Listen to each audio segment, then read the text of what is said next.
Assalamualaikum warahmatullahi wabarakatuh, pemirsa Bang Waalaikumsalam. Kapos, dimanapun Anda berada, jumpa kembali dengan saya, Bang Edi di Dialog Ruang Tengah. Saya mengucapkan selamat Hari Buruh. Ya, perjuangan kita masih panjang, masih terus kita perjuangkan bersama-sama. Bagaimana nasib buruh, terutama di Bangka Belitung? Kita ngobrol santai dengan Ketua SPSI, Bangka Belitung, Bapak Darusman sudah ada bersama saya dan beliau akan memberikan pandangannya tentang apa sih harapan para buruh-buruh teman-teman kita semua ini di masa depan. Ada beberapa yang sudah disampaikan. Kemarin juga Presiden Prabowo juga begitu mengeluarkan ide-ide yang disambut hangat, disambut meriah oleh teman-teman buruh. Lalu bagaimana kita membreakdown-nya di daerah di Bangka Belitung? Kita ngobrol dulu santai dengan Pak Darusman. Pak Darusman, sehat hari ini? Alhamdulillah. Setiap hari buruh terlihat lebih bersemangat ya. Saya tidak harus hari buruh semangat. Every day. Every Setiap day. hari Alright. Ini dia nih. Semangat. Usia hanyalah angka. Iya. Semangat harus terus Itu membara. perlu Luar biasa. digaumkan ya. Baik, Pak. Ya. Kemarin 1 Mei Hari Buruh, apa sih yang bisa Bapak lihat dari untuk di Bangka Belitung ya? Iya. Sekarang untuk buruh kita, Pak. Ya, baik. Terima kasih. Saya sudah diundang untuk kesekian kalinya. Bang Kapos. Utama sekali ya, saya sampai hari ini saya masih diberikan nikmat kesehatan, kesempatan sehingga dapat hadir di tugas ini dalam rangka mewarnailah bahwa Mei tahun ini mungkin sedikit berbeda dengan Mei tahun itu pelaksanaannya, tapi esensi dari Mei itu sendiri tidak kami artinya Mei itu sendiri merupakan sebuah peringatan Hari Buruh Sedunia yang saya tidak akan bicara secara historis apa itu Mei itu karena sudah umum ya. Tapi apa yang dapat kita hasilkan atau apa yang dapat kita jadikan pijakan Mei ini menjadi sebuah hal yang lebih menambah atau memberikan dorongan ke dunia industrial utamanya untuk Bangka Belitung. Nah, pelaksanaan Mei tahun ini tidak seperti Mei tahun-tahun sebelumnya. Tahun sebelumnya itu kita melakukan lebih terbuka di sebuah lapang terbuka outdoor dengan menyampaikan kritikan, orasi dan seterusnya. Nah, untuk kali ini seiring dengan Bapak Presiden Prabowo yang sudah memulai kebijakan beliau yang luar biasa terkait penetapan UMP, kita sudah melihat ada indikasi-indikasi beliau lebih mempunyai perhatian serius kayaknya untuk masyarakat kerja. Nah, di momen Mei ini kami mencoba mendialogkan melalui sebuah ruang tertutup ya secara indoor di kantor gubernur di gedung Pasir Padi kemarin hari Sabtu tanggal 1 Mei. Apa yang menjadi esensi kita? Apa yang menjadi tujuan kita? Mei tidak lagi dilaksanakan seperti tahun sebelumnya. Karena di mana-mana Mei itu kan dia seolah-olah dianggap identik dengan tuntutan, dengan Betul. protes, kritik sebagainya. Sebenarnya kalau didalami Mei itu tidak Mei pun kalau memang ada hal yang perlu dituntut, ya perlu kan tidak Tetap akan tergantung disuarakan Mei gitu ya. kan? Jadi Mei itu bukan hari yang seram. Hari itu hari happy day itu sebetulnya. Hari menyenangkan, Jadi mengingat harusnya May Day is happy day. yes. Ya. Ya. Artinya itulah, Pak, dengan gembira mereka tuh. Kalau di Eropa dan belahan dunia lainnya, mereka bawa anak istri, mereka konser musik, mereka datang ke tempat ke taman bunga, mereka bawa bunga, memperlihatkan bahwa ini loh kami, ya kan? Jadi bukan identik kami menuntut. Ya, kita di Indonesia menyesuaikan dirilah dengan iklim kita, kearifan lokal kita ya. Kita tidak mungkin 100% mengadopsi apa yang jadi barat. Kita coba karena kita orang timur, kita mencoba menyampaikan secara ketimuran, tapi tetap kritis gitu. Apa yang kita sampaikan? Nah, kalau kami memfokuskan adalah kalau kita bicara undang-undang tenaga sampai hari ini tidak selesai. Dari waktu ke waktu, bahkan mohon maaf, saya sedikit mengkritisi kebijakan pemerintah masa lalu, ya, kita setback dari sisi itu. Omnibus Law memberikan sebuah ketidakpastian menurut hemat kami ya.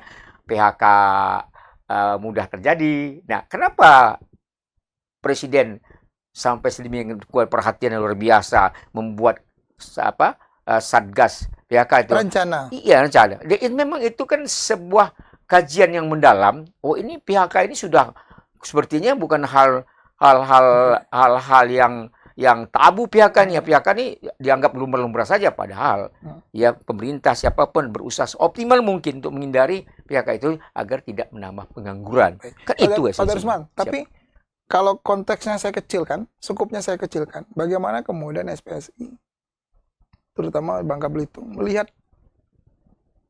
situasi dan kondisi buruh sekarang di Bangka Belitung? Ya, kalau dilihat pasca tata kelola timah, itu membuat situasinya memang sedikit terganggu ya. Sedikit terganggu? Iya, terganggu, khususnya di sektor pertambangan.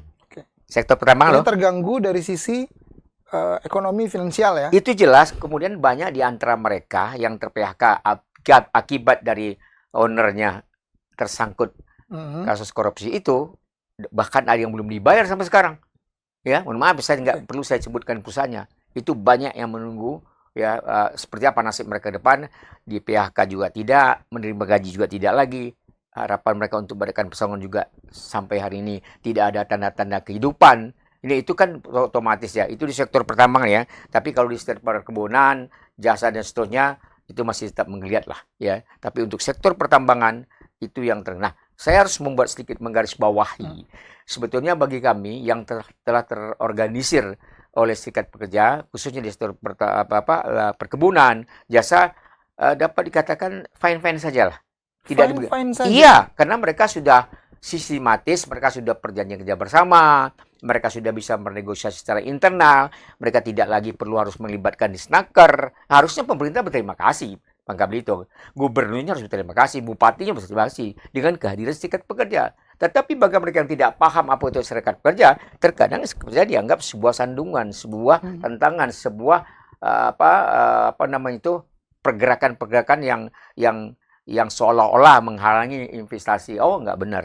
Itu yang ingin kami bantah. Oleh karenanya, dalam setiap kesempatan, saya selalu katakan lembaga kerjasama tripartit itu adalah lembaga yang sangat strategis.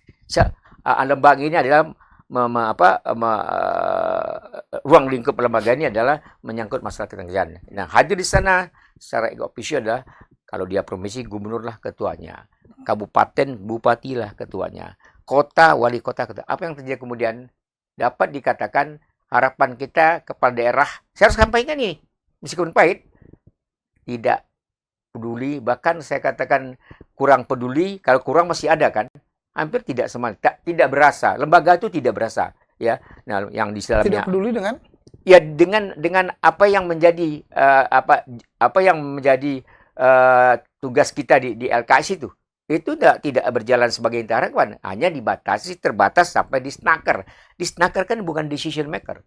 Disnaker itu bukan lembaga yang bisa menentukan, hanya dia mewadahi, memfasilitasi berdasarkan keuangan provinsi, kabupaten supaya LKS bisa jalan. Nah, di situ ada 3 unsur: pemerintah yang diwakili oleh naker secara ini, dan ketuanya kalau dia kabupaten bupati, kota wali kota, provinsi gubernur ketuanya. Nah, lalu apa peran LKS? Ya, sebuah ruang untuk berkomunikasi, berkonsultasi, merekomendasikan itu. Itu nggak jalan.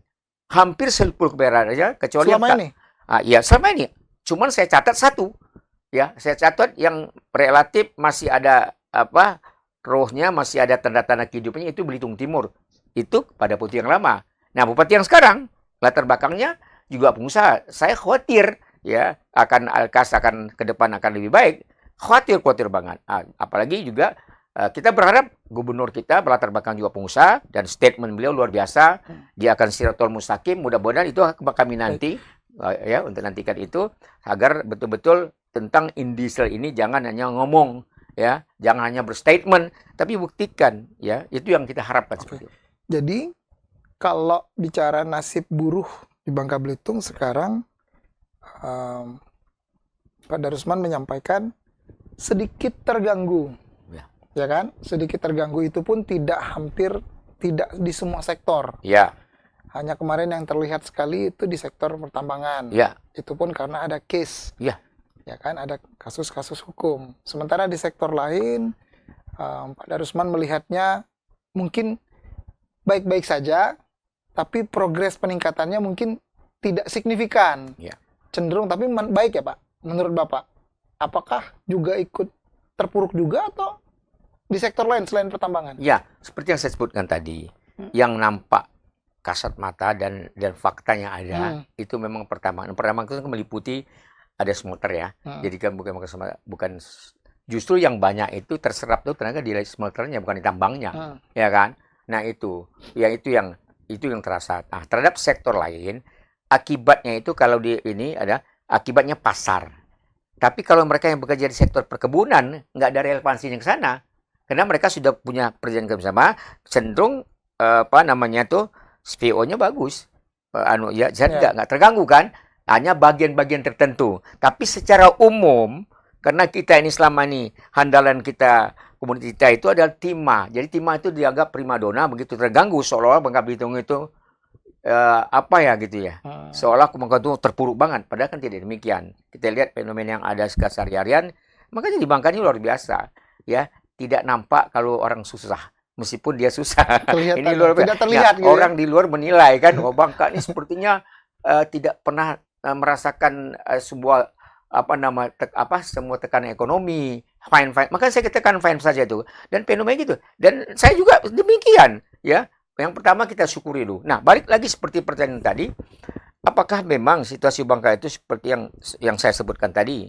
Ya fine saja. Ya saya melihat sektor yang tidak terkontaminasi, ya jasa masih jalan. Meskipun memang tidak sebagaimana waktu timah masih jaya ya, itu tidak benar. Tapi masih jalan, ekonominya masih berat. Nah tentu dengan MyD ini kita ingin sampaikan pesan langsung dengan pemimpin kepala daerah, ya begini loh, kami sebagai serikat pekerja ini bukan ahli, bukan, tapi kami ada di tataran bawah dan kami paham. Nah untuk anggota serikat pekerja yang sudah terorganisir, alhamdulillah tidak ada masalah. Artinya tidak ada masalah yang saya maksud, tidak akan mengganggu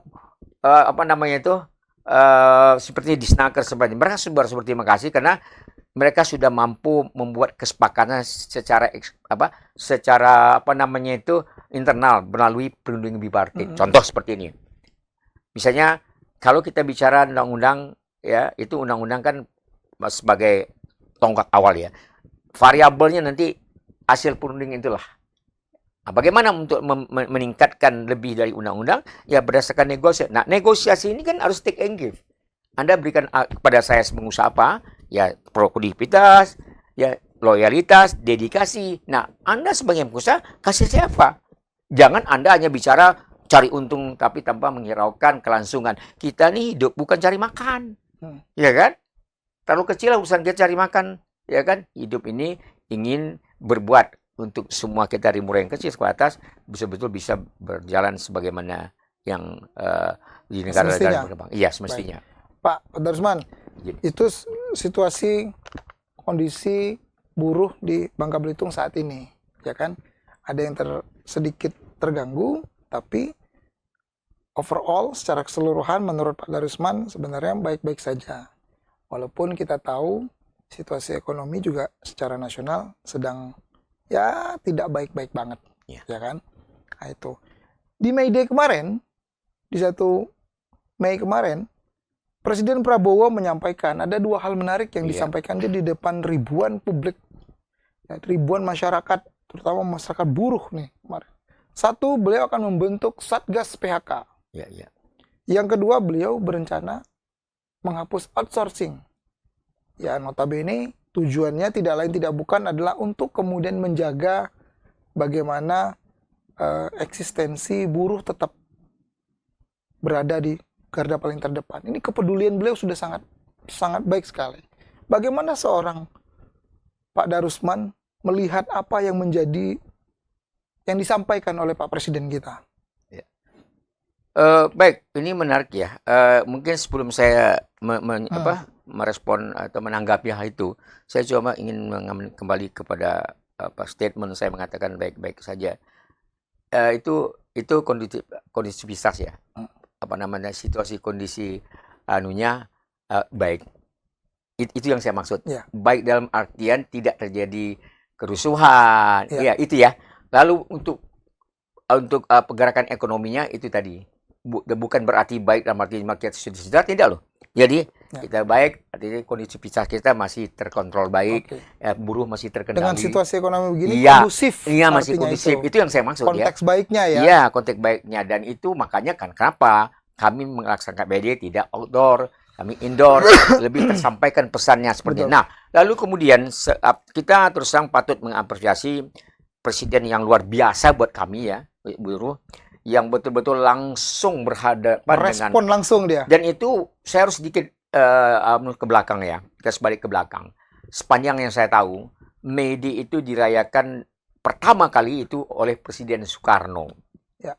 Setelah itu Presiden selanjutnya tidak pernah ada lagi. Betul. Hari ini, kemarin tanggal 1 Mei, itu Presiden Prabowo kedua menghadiri. hadir di tengah-tengah buruh. Itu luar biasa. Luar biasa. Wah, itu luar biasa. Itu luar biasa. Dan saya tidak menduga itu. Dan saya tidak menyangka bahkan 3 konfederasi di sana, termasuk ketua saya Jumur Hidayat, ada Iqbal, ada Iqbal, kemudian ada Andi, ya, itu saya kenal semua sama mereka. Ya, Iqbal, kalau Andi bapaknya pernah ketua saya Yakub Muawiyah. Mereka memang berjuang. Di situ kita mengindikasikan bahwa begitu Pak Prabowo sebagai presiden merangkul mereka, karena di pikiran mereka itulah ya aspirasi yang dititipkan untuk bisa disampaikan, tapi tentu dengan catatan juga ya, jangan kita terlalu euforia, buruh terlalu banyak tuntutan yang tidak rasional kan jadi masalah nanti kan. Tapi menyangkut terkait masalah outsourcing ya. Nah, saya sedikit ingin men-stressing tentang outsourcing. Sebetulnya outsourcing ini kalau dijalankan dengan baik, dengan rule sesuai aturnya, dapat dikatakan tidak masalah sebetulnya. Tapi apa yang terjadi seiring waktu, dia berubah. Outsourcing yang ada sekarang ini digunakan, dimanfaatkan untuk pekerja permanen. Untuk course bisnisnya yang sudah tidak patut dipakai outsourcing, dia pakai. Itu. Tapi kalau dia gunakan outsourcing yang sesungguhnya, ada bidang-bidang sektor-sektor yang tidak perlu organik, dia melalui orang lain. Artinya dia menciptakan lapangan kerja baru kepada pengusaha. Tapi yang terjadi, semuanya toke-toke, nyari duit, profit oriented, bukan yang dimaksudkan pemerintah bagaimana memberikan kesempatan kepada PLN berkembang. Baik. Sehingga kesempatan kerja itu bisa dinikmati orang Kalau lain juga. spesifik contohnya gimana itu Pak, yang outsourcing? Outsourcing, oke. Outsourcing itu begini. Ini dari perspektif saya. Ya. Memberikan pekerjaan sebagian. Misalnya saya nih user, Ya. punya perusahaan besar ini. Contoh pekerjaannya. Ya, misalnya yang berkaitan dengan proyek ya. Yang misalnya teknik, proyek, pabrik, apalah gitu yang bersifat ada yang pekerjaannya yang tidak sustainable, tidak berkesinambungan, bisa diselesaikan dalam waktu yang telah ditentukan, ya. Artinya bukan core bisnis. Pekerjaan itu bukan pekerjaan inti loh. Oh, bukan pekerjaan utama dari Iya. perusahaan. Silakan outsourcing. Silakan. Nah, outsourcing tapi haknya tetap harus dipenuhi. Jangan dikonotasikan outsourcing seolah-olah bukan karyawan soal kontrak. Nah, inilah kita salah menggunakannya. Jadi sarana yang diberikan oleh pemerintah melalui regulasi salah penggunaannya sehingga menjadi bisnis liar itu ya. Tapi kalau dia pada semua itu taat dengan aturan yang patuh, ada cut-cutnya, ada ketentuannya. Kalau itu dijalankan, saya pikir mungkin ya. Nah, sehingga apa? Apa yang menjadi esensi? Apa yang menjadi tujuan kenapa outsourcing harus dihapus? Kenapa?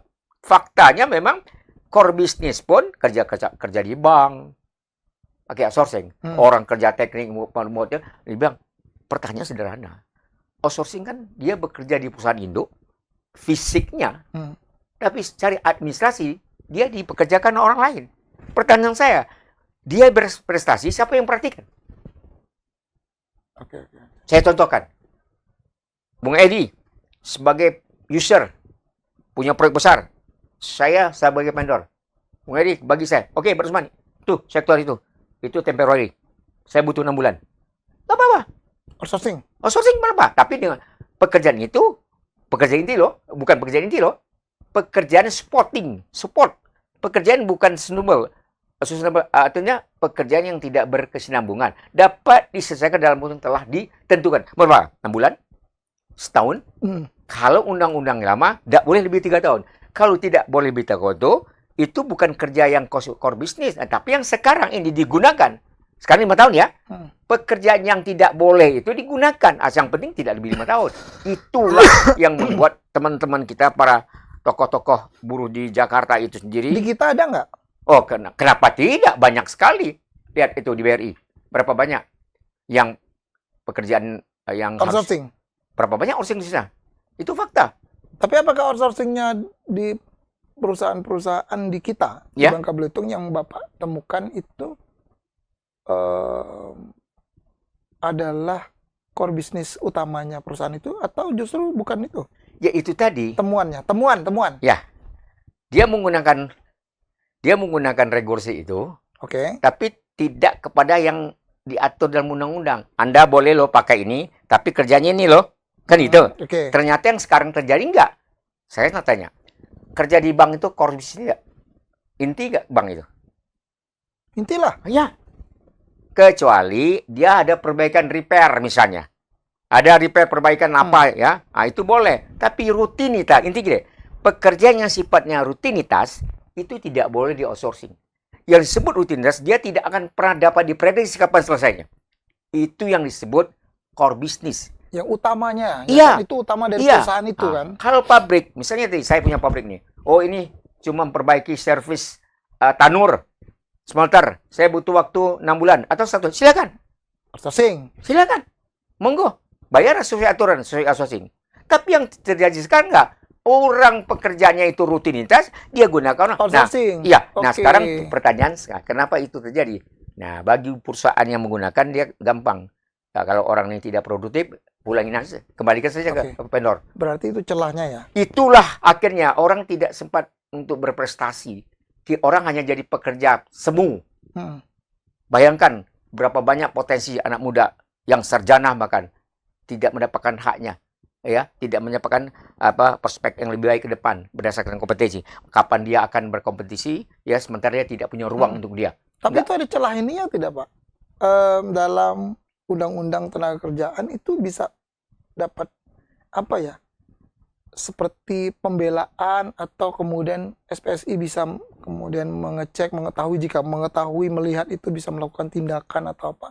Pernah tidak dilakukan seperti Makanya itu, Pak? saya katakan tadi, selalu saya sampaikan, serikat pekerja yang sudah terorganisir, Anda jangan khawatir. Itulah peran kami, itu tugas kami. Bila mana masih ada anggota kami yang tidak mendapatkan haknya, ngapain jadi anggota serikat pekerja? Tetapi yang terjadi ini kan bukan anggota serikat pekerja. Kami melihat kejadian, fakta di lapangan, tapi dia bukan anggota kami. Kami nggak bisa berbuat apa-apa. Karena ada atur yang mengatur, kami hanya bisa mendampingi pekerja kalau dia anggota kami. Oke. Nah, di internal kami selesai, tidak ada masalah. Jadi terkunci di situ ya. Iya, makanya saya bilang, saya bertanya, Pak, udah saya bilang, tanya aja mereka. Mereka sudah mandiri, nggak perlu saya turun lagi. Karena mereka sudah kita manage. Mereka diberikan pembekalan pendidikan, pelatihan, tingkat regional, nasional. Nah, itulah gunanya serikat pekerja itu. Serikat pekerja itu bukan sekedar wadah, nampung. Tapi mereka diedukasi, diberikan pengetahuan. Bagaimana cara berunding bipartit, bagaimana tripartit. Dan itulah, makanya saya katakan, kalau masih ditemukan misalnya dia anggota SPSI, tapi dia masih diperlaku seperti kita biarkan, berarti kita nggak berperan. Berarti kita tidak amanah. Kita cuma duduk manis saja melihat kejadian. Nah, yang terjadi realita di Bangka Belitung, mereka yang belum nasibnya belum terbaik, nasibnya terbiarkan, tidak ada yang perhatikan, tidak ada wadah. Nah, pertanyaan sederhana, kenapa mereka biarkan itu? Kenapa terjadi? Mereka takut. Karena sampai hari ini masih ada doktrin terhadap pengurus serikat pekerja. Masih ada intimidasi terhadap serikat pekerja. Karena dianggap serikat pekerja ini pengganggu, ya, ketenangan perusahaan. Seolah perusahaan merasa disaingi. Padahal serikat pekerja yang ada, ya, itu landasan hukumnya pertama keberadaannya adalah Undang-Undang 21 2000, hak berserikat. Lalu kemudian setelah dia jadi, dia mengawal pelaksanaan undang-undang itu sendiri. Lalu berikutnya dia bernegosiasi dengan perusahaan untuk mendapatkan lebih leg spesial. Itulah goalnya serikat pekerja, dan dia tidak perlu teriak di jalan. Ngapain kerjaan dia punya itulah. Tapi sampai hari ini masih banyak pengusaha-pengusaha. Sebagian pengusaha saya tidak katakan, kecuali pengusaha yang relatif mereka sudah paham tentang industrial, ya. Oleh karenanya, nah, untuk mengobati itu, untuk mengawasi itu, mengawal itu, lembaga kerjasama tripartitnya betul-betul difungsikan.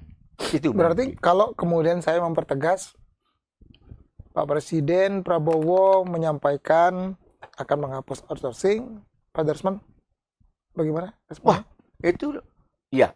Setuju? Makanya ya mau nggak mau Pasti setuju. ketua umum kita di situ kan, para tokoh kita sudah pemikirannya lebih luas dan dia bukan hanya berpikir seputaran daerah, tapi mereka lebih komprehensif ya, bahkan juga mewakili Indonesia ke ILO segala macam. Saya tidak khawatir lagi. Memang sebaiknya itu dihapus saja, takut disalahgunakan. Ya barang itu ada tujuannya baik, tapi disalahgunakan. Tapi pemerintah nggak mampu mengawasi. Tapi kalau pemerintah mampu mengawasi yang seperti yang saya sebut tuh, clear and clear. Berarti itu juga menjadi jawaban apa yang selama ini terjadi di Bangka Belitung yang tidak terselesaikan. Ya, betul. Ya kan? Betul. Jadi memudahkan aspirasi-aspirasi SPSI selama ini yang juga tidak terselesaikan, akhirnya bisa diselesaikan oleh Pak Prabowo dengan itu. Maka saya kata, saya menyebut, sedikit saya tambahkan. Saya sedikit ya, mungkin agak lari dari substansi. Tapi ada kaitannya. Cita-cita kita menjadi otonomi daerah. Karena potensi sumber daya alam kita dengan sumber daya manusia. Kita lepas efektif 2021 tanggal 17 April kalau nggak salah ya. Pertanyaan sederhana. Apa sih harapan para presidium kita jadi provinsi sendiri? Harapannya adalah optimalisasi sumber daya alam dan juga sumber manusia betul-betul dapat dinikmati secara bersama dengan memaksimalkan pada. Apa yang terjadi sekarang? Dunia industrial, vendor-vendor itu banyak datang dari luar. Kenapa bukan kita yang dapat? Mohon maaf ya, bukan berarti kita ini anti darurat, enggak. Mereka meninggalkan persoalan. Outsourcing nih, ada masalah, mereka pulang ke sana. Kita yang selesaikan sini. Meninggalkan yang mestinya itu tidak bisa terjadi, menciptakan suasana yang buat saya, dari sisi saya, itu sebuah hal yang tidak bagus dan harus pelan-pelan harus dioptimalkan sumber manusia kita. Kan di Bangka juga banyak orang-orang pintar. Berikan kesempatan mereka untuk merawat daerah sendiri. Itu luar biasa. Nah, Timah kan sudah agak mulai kan. Udah mulai ke masyarakat. Nah, dikembangkan. Lalu kemudian kembali kepada outsourcing. Saya pikir itu langkah yang sangat jitu ya oleh Presiden. Beliau sangat peka dalam hal ini. Dan beliau tidak hanya melihat bicara outsourcing. Tapi makna itu luas ya. Lalu kemudian ada dua kan, outsourcing dengan Satgas PHK. Nah, kenapa itu muncul? Menurut saya ya, mungkin lebih lengkap mereka. Menurut saya, karena PHK sekarang tuh di Omnibus Law kapan saja bisa. Yang penting Anda bayar pesangon, Anda terlambat datang, indisipliner, saya bayar 0,5. Selesai. Kalau dulu enggak, PHK itu tidak dapat sembarangan. Ada proses. Itu pesan yang pengen disampaikan oleh Pak Presiden. Jangan sampai terjadi lagi PHK yang semena-mena. Ya, itu fakta. Di Bangka terjadi. Nggak suka. Di kita juga. Wah. Pak Rusman sering mendapat laporan kenapa enggak? Saya kan tidak buka konsultan kerja kan. Karena saya ini kan adalah organisasi. Saya tidak pernah menghitung apa yang mereka datang. Sepanjang saya bisa memberikan advice ke mereka, saya sampaikan. Sebenarnya tujuan kita SPS ini adalah membantu. Juga membantu pemerintah untuk ikut mengedukasi masyarakat, gitu kan. PHK itu sayangnya juga masyarakat kita. Sebagian masyarakat kita juga PHK dianggap bukan malapetaka. Yang penting bayar pesangon saja.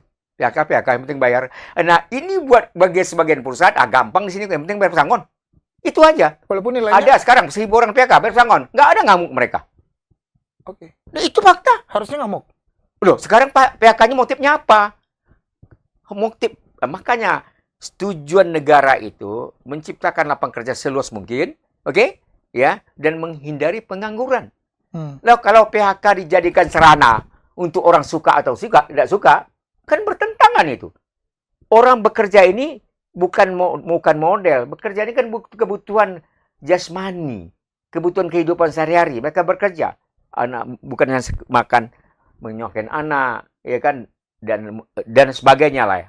Nah, kalau PHK itu diliarkan, dimudahkan begitu di Omnibus Law sendiri, ya Pak Presiden sudah benar. Beliau sangat tajam sekali dalam melihat prospek penangkapan kerjaan itu. Dan itu kami sangat, tapi memang apakah ini bisa terlaksana, itu kembali kaderullah lah ya. Beliau sudah kan itu baik. Baru planning, rencana. Ya, planning ya. Tapi sangat positif ya itu. Ya, kita kan tidak bisa juga asumsi kita, keinginan kita sudah ponis ini pasti bisa kan, tidak. Kan pemberi lapangan kerja adalah company perusahaan. Perusahaan juga punya induk punya wadah juga yang disebut Apindo. Hmm. Ya kan? Tapi kalau selama semuanya itu berjalan profesional dengan tax and gap-nya benar, saya pikir tidak ada masalah. Ya kan? Nah, sekarang yang mana nih? Sektor mana saja yang PHK ini mudah banget. Nah, kan? Ini yang harus kita jaga. Ya, yang jelas kami dari Serikat Pekerja Bangka Belitung mendapatkan kabar yang sangat membahagiakan. Mudah-mudahan kabar ini menambah semangat buat kita tetap ke depan seperti apa. Namun demikian, kami juga tidak semena-mena begitu mendapatkan berita ini. Oh, tak kalah pentingnya bagaimana juga kita memanage ke bawah kita agar SDM kita juga SDM yang sesuai dengan diharapkan. Tangguh, produktivitasnya tinggi, rasa kepedulian, empatinya juga tinggi. Nah, itu akan terciptalah kondisi yang harmonis, dinamis, dan berkeadilan. Tapi kalau Pak Darusman tadi menyebutkan di kita nih istimewa, agak kalau mengutip judul film agak lain gitu kan. Jadi orang PHK di PHK nggak terlalu ribut, yang penting bayar pesangon. Itu fakta. Saya berani katakan ini. Saya belum pernah dengar orang di PHK nggak. Jadi orang-orang nggak ribut di PHK, bukan bicara pesangonnya dulu, tapi PHK-nya dulu karena apa, oleh apa, dan bagaimana, itu tidak jadi masalah. Yang penting udah dibayar pesangonnya, clear sebenarnya. Itulah saya selalu mengkritik pemerintah, khususnya pengawas ketenagakerjaan. Ya, mereka harusnya sensitif, jeli melihat persoalan itu. Ya, bukan bicara yang penting bayar, yang penting bayar. Nah, masyarakat kita. Tapi yang ditemukan begitu, Pak. Ini fakta. Sampai hari ini. Bahkan belum dibayar pun tidak ribut orang. Makanya saya katakan, kenapa kita tidak dibayar pun ribut? Tidak ribut juga orang. Yang penting janji dulu. Janji. Sampai sekarang contoh, saya sebut aja. Seperti Tenindo, Henry Lee punya. Saya buat buka-buka aja. Ini berapa orang sekarang belum dibayar. Dirumahkan, tidak dibayar, nggak ada kabar berita. Itu sudah masuk rencana sudah akan masuk ke PAI. Artinya apa? Realita di lapangan, akibat itu nggak ada yang ribut. Ada nggak terganggu sarana masyarakat yang demo? Nggak ada. Makanya saya katakan Bangka Belitung luar biasa loh di dalam konteks itu. Ya, kalau bahasa dakwah nyusah itu sepertinya indikasinya ada tuh. Mungkin nggak mau ngerepotin.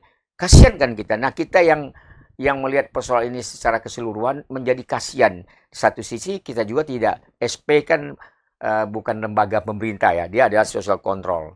Ya, terbatas lah. Nah, pemerintah yang membidangi nakar ini harus ekstra betul. Melihat kondisi ini seperti apa. Kami siap membantu kok. Nah, untuk kami yang sudah terorganisasi, nggak usah kalian pikirkan. Itu PR kami lah. Itu saya sampaikan. Itu yang ingin saya sampaikan kemarin dengan Gubernur. Sayangnya, di media kemarin Gubernur tidak hadir. Dengan alasan kami juga tidak mengerti. Hampir semua nggak hadir. Gubernurnya nggak hadir. Wakil Gubernur nggak hadir. Saya kira nggak hadir, ASN 13 dan tak ada satupun kecualiannya naker di Snaker yang hadir. Alhamdulillah Pak Kapolda atensinya luar biasa. Dari Apindo juga hadir. Kemarin itu menurut saya ya, walaupun tidak dihadiri oleh kepala daerah yang lainnya, buat saya kemarin media yang punya kesan.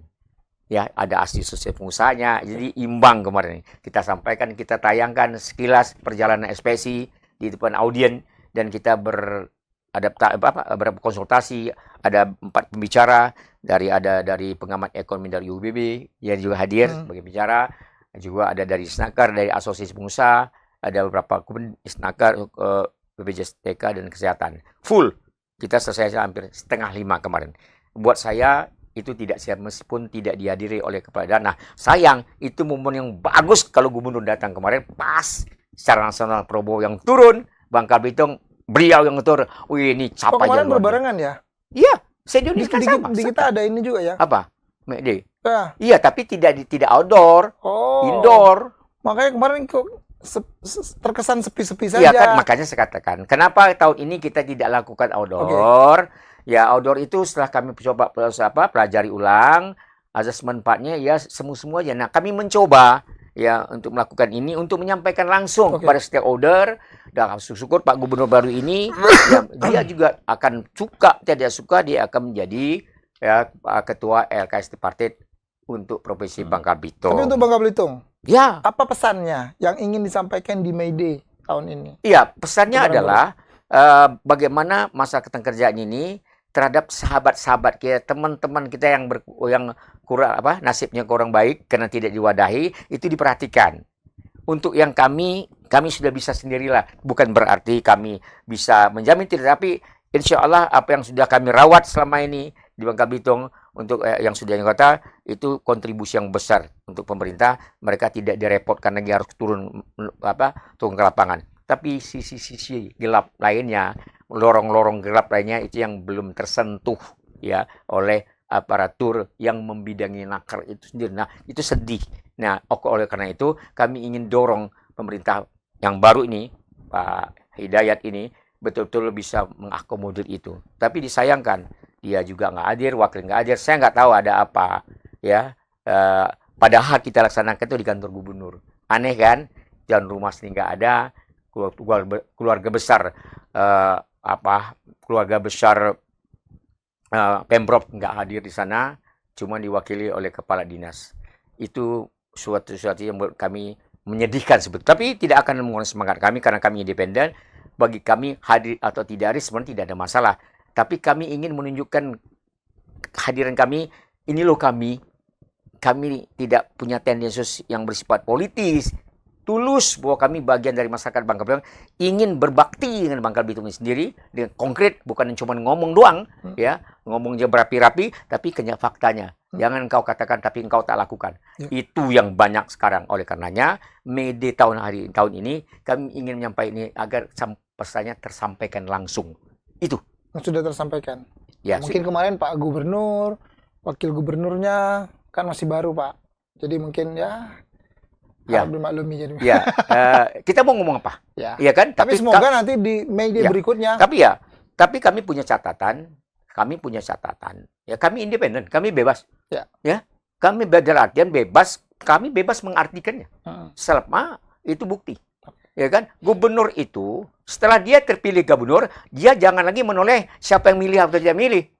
Dia judul benar ketua sama-sama. Betul. Ya, itu dia sudah bukan pasti gubernur. itu, Pak. Jelaskan. Nah, kita tunjukkan profesional.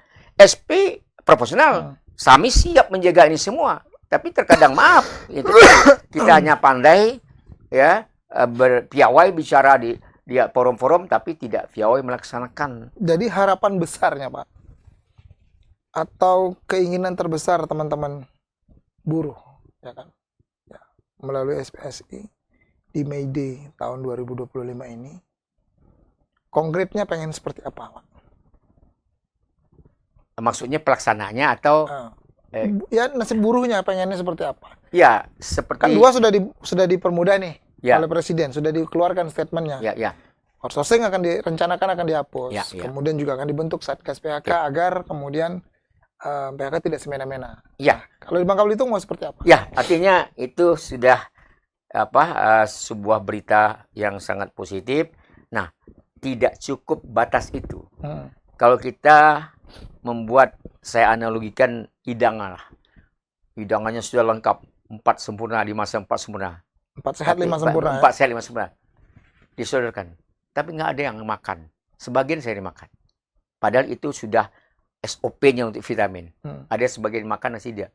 Itu yang saya analogikan, Pak. Demi juga undang-undang dibuat sehingga pelaksanaan lapangan tidak sebagaimana semestinya. Kunci di mana? Ke pengon. Gubernur kepala daerah harus atensi. Apalagi kepala daerah yang berlatar belakang pengusaha. Jangan oleh orang-orang di belakangnya dimanfaatkan. Wah, ini yang punya kan ini, yang punya ini. Emang siapa mereka? Nggak boleh seperti itu. Harusnya inilah momen yang tepat. Saya akan laksanakan ini secara konstitusional. Saya gubernur, saya bupati, saya wali kota, saya akan jalankan decision ini sesuai dengan kewenangan saya. Yang sudah dibuat oleh pusat. Makanya ketua umum saya juga berkomentar. Kecewa kalau kehadiran niat baik SPSI tidak dihadiri oleh stakeholder, tidak dihadiri oleh gubernur semua, mereka kecewa. Ngerti nggak nih gubernurnya, dibilang. Jadi Pak Darusman optimis tidak rencana yang disampaikan oleh Pak Prabowo bisa di breakdown sampai ke daerah dan bisa terlaksana dengan baik? Harus. Kita tidak boleh mengatakan itu bisa atau tidak. Ya kan? Kalau kita bisa, pasti kita ragukan. Harus. Dan itu bisa dilakukan dengan catatan. Seperti yang saya katakan ini. Para gubernur, para bupati, maka sekarang lembaga kerja sama itu adalah ruang untuk mereka berbuat. Selama ini ruang itu mereka buat, tapi tidak mereka isi sepenuhnya. Itu yang harus Itu dilakukan. lakukan. Baik. Itu harus dilakukan. Baik, Pak Darsman. Mantap, semangatnya luar biasa. Inilah yang membuat gairah. Semangat buruh tuh harus jauh lebih bergairah kembali. Memang bicara buruh, bicara nasib, maka sebenarnya memang semua pihak Ya. harus ya terketuk hati nuraninya. Aturannya sudah jelas kok, undang-undangnya sudah jelas. Tinggal implementasinya saja kadang-kadang tidak Kita kan dilaksanakan dengan baik kan. tidak membuat undang-undang, kita Betul. melaksanakan saja. Tinggal melaksanakan, Iya. tinggal kadang-kadang dilaksanakan atau tidak. Ya. Kan begitu. Iya. Ah, Itu kalau- PR kita itu. Itu dia yang dari tahun ke tahun begitu terus ya. Ya, saudara, sebelum itu, saya pikir itu akan bisa terlaksana. Kita sehati nggak? Satu frekuensi nggak? Serikat Pekerja dengan Apindo sudah jelas ya. Sudah Mereka satu- saling membutuhkan ya. Oke. Dan sudah ada komitmen maulah. Karena Apindo juga dia tidak mungkin juga sebagai pengusaha dia memarginalkan anggota. Tidak juga. Tapi bagaimana juga negara pemerintah hadir dengan kepastian hukum. Bukan tidak cukup bisa bagaimana menindaklanjuti itu sendiri. Ya, melakukan edukasi, sosialisasi, dan turun bersama-sama. Itulah lembaga. Tapi itu tadi kuncinya adalah kepala daerah. Tapi kalau kepala daerah sudah cuek, nah akhirnya kita yang tidak punya kompetensi, hanya tidak punya kewenangan terlalu jauh, ya muter-muter di situlah. Oke. Itu. Jadi tetap kuncinya leading sektornya tetap di Ya. kepala daerah harus ambil penuh Mau tongkat tidak komando mau, ini. suka tidak suka, kuncinya di sana. Kalau mereka care, mereka betul-betul komitmen sesuai dengan janji kampanyenya, saya pikir semua selesai. Baik. Saya percaya, saya yakin siapapun kepala daerahnya, terutama kepala daerah kita yang baru ini, tentunya dia juga punya gairah yang sama Insya Allah. untuk memberikan sesuatu yang luar biasa kepada masyarakat. Ya, dalam hal ini konteksnya adalah teman-teman buruh yang juga di luar sana yang masih sangat membutuhkan sentuhan implementasi dari yang baik-baik dari pemerintah. Terima kasih Pak Darsman. Mari. Kita sudah berbincang-bincang banyak. Semoga apa yang disampaikan Bapak Presiden Prabowo itu sangat baik sekali, Insya ya Allah. kan? Tapi tidak hanya sekedar statement saja, Betul. ya kan? Kita mau ini benar-benar bisa di breakdown sampai ke daerah dan Ya. sekali lagi leading sektornya adalah kepala daerah. Ya, Kepala daerah harus ambil penuh penuh.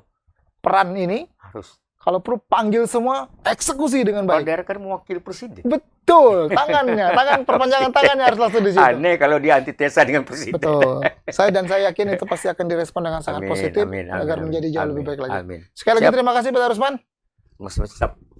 Semangat selalu Ah. dan jaya selalu SPSI. Amin, amin, Dan amin. selamat Hari Buruh. May Day is Happy Day. Saya Edi, pamit undur diri. Assalamualaikum warahmatullahi wabarakatuh. Waalaikumsalam warahmatullahi wabarakatuh.